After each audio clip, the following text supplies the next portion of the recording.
Welcome to my channel. Think happy, be happy. Subscribe and press the bell icon button. The Tales of Singhasana Battisi the Cunning Sage. One day, Vikramaditya went on a hunting trip. There he saw an ascetic, meditating on a high hillock. Vikramaditya paid obeisance to him and turned to go. Suddenly the ascetic spoke, "Wait, son. I'm pleased with your humility and respectful behavior. Take this fruit and give it to your queen. You will be blessed with an illustrious son." The king accepted the fruit and returned to his palace.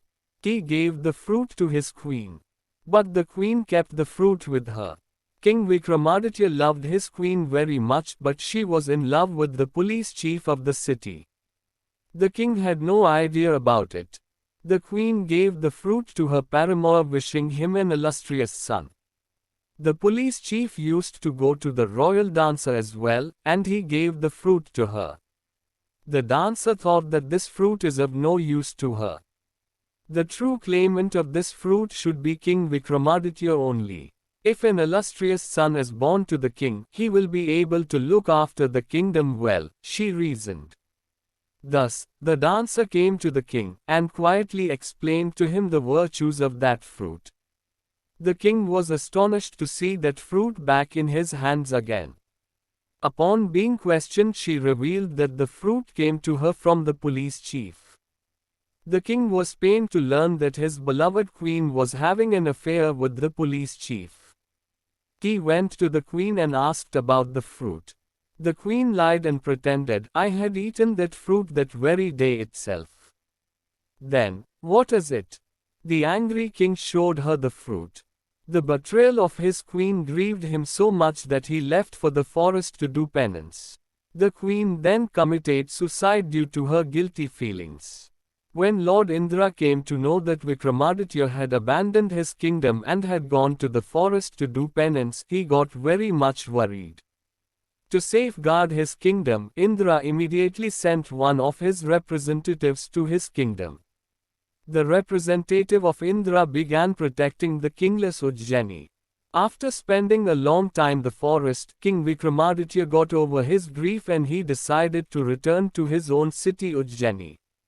As he tried to enter inside his city, Indra's representative asked him in challenge, "Who are you? Where are you going in such unearthly hours of the night?" "I am King Vikramaditya of this city. But how dare you block my entry? I am Lord Indra's representative Agayadev, who has been sent to protect this city. Fight with me to prove that you are indeed a king of this city." Vikramaditya accepted his challenge. But it took very little time for Agayadev to accept his defeat. Agayadev admitted, "I now accept that you are King Vikramaditya. From now on I am now your slave. I must leave now, but before that I must warn you against a yogi who was your enemy in your previous birth. He is doing an occult ritual to harm you. If you are able to eliminate him, you will be able to rule over this kingdom for 1,000 years fearlessly." Agayadev revealed the details of the yogi and left from there. The king again took over the reign of his kingdom. After a few days, a yogi visited the king and gave him a divine fruit.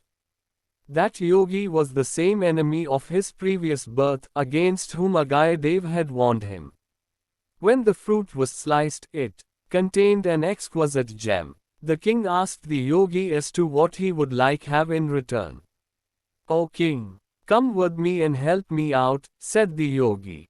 The king was bound by his words and he had to go with him. After walking for a long time, they came to a cremation ground when the yogi pointed towards a tree and said, "On that tree the dead corpse of Betal hangs upside down. I need it for the occult ritual I am performing. Get me that Betal from that tree." The king came to the tree. He yanked the upside down hanging corpse off the branch and set out carrying it on his shoulder. Betal now started narrating a story. His story was like a riddle. When the king gave correct answer to the riddle, Betal flew back to his tree and again hung himself upside down. The king again caught hold of Betal and set out. But Betal freed itself again, playing the same trick. This continued for 24 times, when Betal freed itself and flew back to the tree. At the 25th attempt, when King Vikramaditya set out again carrying on his shoulder, Betal said, "Oh, you fool king! That yogi, for whom you are trying to take me, is a cheat and an utter fraud. He is performing an occult ritual. Today is the last day. When you will take me to him, he will ask you to bow before the idol of the goddess. As you will do that, he will behead you with his sword and offer her as a sacrifice. You are the one whose sacrifice will consummate his ritual." Vikramaditya thanked Betal and asked for his help in killing that fraud yogi. Betal then gave him valuable tips. The yogi was very much pleased when Vikramaditya came to him with Betal on his shoulder. He said, "That is great. Now please bow your head to the goddess and get her blessings for your great deed of bringing Betal to her." The king replied, "I'm a king. I do not know how to bow my head. Please show me how to bow head before a goddess." As the yogi bowed his head to explain, King Vikramaditya drew out his sword and beheaded the evil yogi.